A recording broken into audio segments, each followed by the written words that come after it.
Vlad Dracula को जैसे कि एक मुजरिम की तरह सुल्तान महमद फ़ातिह के सामने पेश किया गया था और वहाँ पर सुल्तान महमद फ़ातिह उसकी गर्दन पर तलवार रख के सिर्फ एक ही सवाल पूछते हैं कि जिस रात महमूद पाशा पे हमला किया गया था तुम उस वक़्त कहाँ थे? और इसी के साथ एपिसोड का इख्तिताम हो जाता है। तो इसके आने वाले एपिसोड का फर्स्ट ट्रेलर आ चुका है।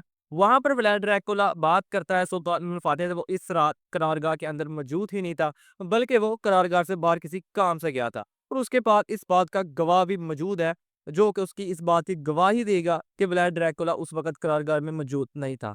अब ये गवाह कौन होने वाला है, जिस गवाह की वजह से सुल्तान महमद फ़ातिह व्लाद ड्रैकुला को यहाँ पर छोड़ देंगे?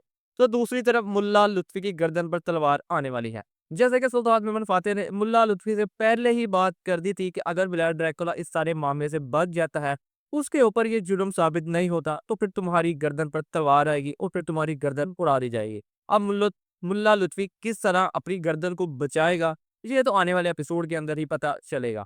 तो दूसरी तरफ जैसा कि ज़ागानुस पाशा ये बात जानते हैं कि जो इस्माइल बादशाह हैं, जो इस फंदरी के कासिम बे के भाई हैं, वो इतनी बड़ी गद्दारी हमारे साथ नहीं कर सकते। इसके पीछे ज़रूर कोई ना कोई वजह छुपी हुई है।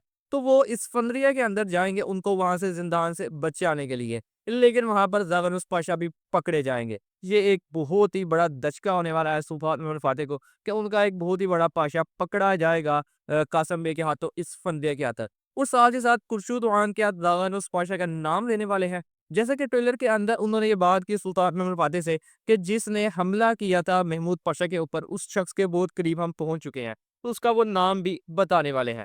क्या वो यहाँ पर दागानुस पाशा का नाम लेंगे? जैसा कि वो ज़ैनुल आगा से इसी बात के ऊपर उसको उकसा रहे थे, उसको इस बात पर मनवा रहे थे कि तुम सुल्तान महमूद फ़ातिह के सामने दागानुस पाशा का नाम लो। यहाँ पर ये किसी और शख्स का नाम लेने वाला है। और साथ ही साथ जैसा कि गुलपरी खातून शहज़ादा बायज़ीद को मारना चाहती थी, तो इस ट्रेलर के अंदर उन्हें ख़त मिलता है उनके बाबा कासिम बी की तरफ से, जिसके अंदर शहज़ादा बायज़ीद को मारने का हुक्म दिया जाता है।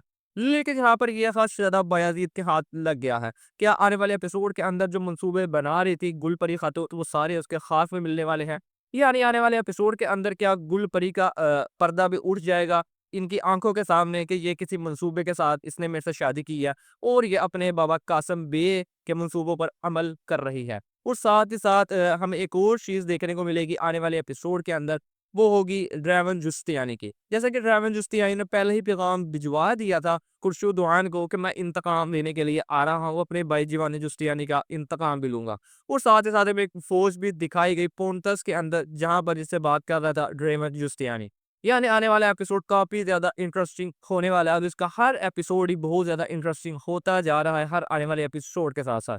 फिर इसकी स्टोरी भी बहुत मज़े की चल रही है। आज की वीडियो में बस यही था। मिलते हैं आपसे नेक्स्ट वीडियो में।